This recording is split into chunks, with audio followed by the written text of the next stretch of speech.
Hello, kumusta? Well, ngayon mag-a-analyze tayo. Kasi nasalubong ako nung aking isang kaibigan na may bitbit akong patuka ng manok. Bumili ako ng worth 100 pesos. Tinanong niya kung ilang beses ako bumibili sa isang linggo in a 1 week. So 1 week, sabi ko worth 100 pesos na patuka ang aking ginagastos. Sabi niya, hindi ka ba nalulugi? So i-analyze natin ngayon. Tulungan niyo ako mag-analyze kasi kung ito ay passion ng isang tao, kumisan wala na siyang pakialam kung lugi ba financially o ano man. Basta passion mo. Pero gusto ko rin ma-analyze, baka lugi nga ba financially o hindi. So tulungan niyo ako ngayon sa umagang ito. Ang hawak ko ngayon ay isang pulit. Ito ay sarili ko na pong gawang linyada. Combination of at mga 3 or 4 bloodlines kaya ko siya nagawa. Pulit po siya, layer na, nangingitlog na first time.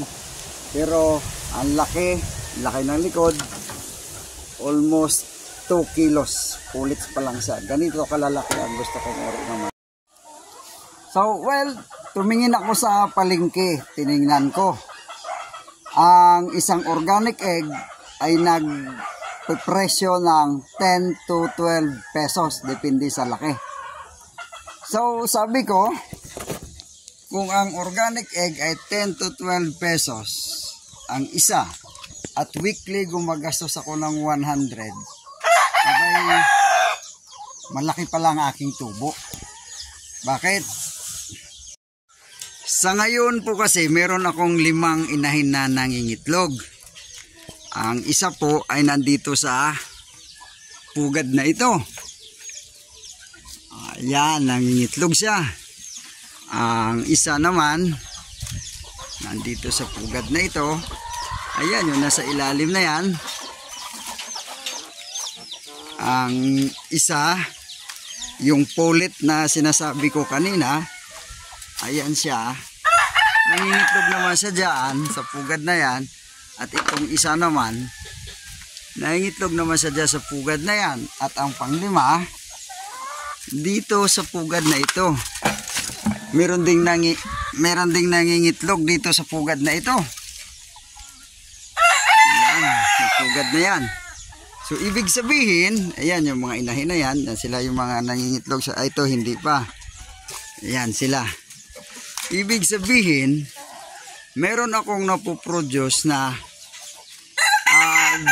at least every other day 5 itlog. Every other day. Well, na-observe ko kasi yung mga manok ko hindi naman araw-araw kung mangitlog. Meron akong inahin na 2 pass. Ibig sabihin, 2 itlog, tapos isang pahinga, 2 itlog, isang pahinga. Meron naman akong isang inahin na every other day nangingitlog. Every other day. So may inahin naman ako na medyo kung minsan itlog siya, sunod-sunod, tapos titigil, sunod-sunod, titigil. So sa palagay ko, yung isang inahin sa isang linggo ay nangingitlog ng ang average, mga 4 na itlog in 7 days. So kung 100 a week, ang gastos ko sa feeds, itong aking ferens layer pala ay gain or ganansyado, tumutubo. Kung itong itlog, halimbawa 10 pesos lang ang isa sa palengke as organic egg, ang isang araw, kung 5 ang nangingitlog, 50 pesos. Palagay mo, every other day, 50 pesos, 25 pesos isang araw.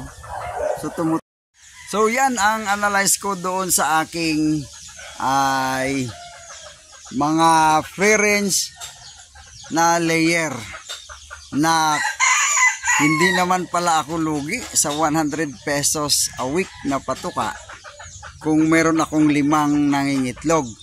At kung tutuusin, meron pa akong 3 na malapit na ring mangitlog, madadagdag pa doon. So hindi pala lugi. Pero sabi nila, paano ko nagpapakasya? yung 100 pesos a week na patuka. Well, totoo yan. Problemado yan kapag ikaw ay walang ibang alam na opsyon na patuka. Ngunit dito sa akin, dito sa iba kong pang video, panoorin ninyo ang aking opsyon na patuka na nandito na libre, wala itong bayad. Ito yung larva ng black soldier fly. Hanapin lang ninyo sa channel ko na ito. Nandyan ang aking mga black soldier fly larva na opsyon ng aking patuka. Free. Kaya 100 pesos lang a week sa napakarami kong free range chicken ang aking ginagastos na nagsusupply ng egg sa akin. Organic egg pa ito. Hindi ito commercial feeds. Mas mahal ito kung ikumpara mo. Mas quality ito kung ikumpara mo sa white egg na nabibili natin sa palengke. So nakita na, na-compare na natin. Kaya itry nyo ito, subukan ninyo lalo na kung may space sa inyong lugar at gagawin din ninyo. Maraming salamat! Thanks for watching my videos.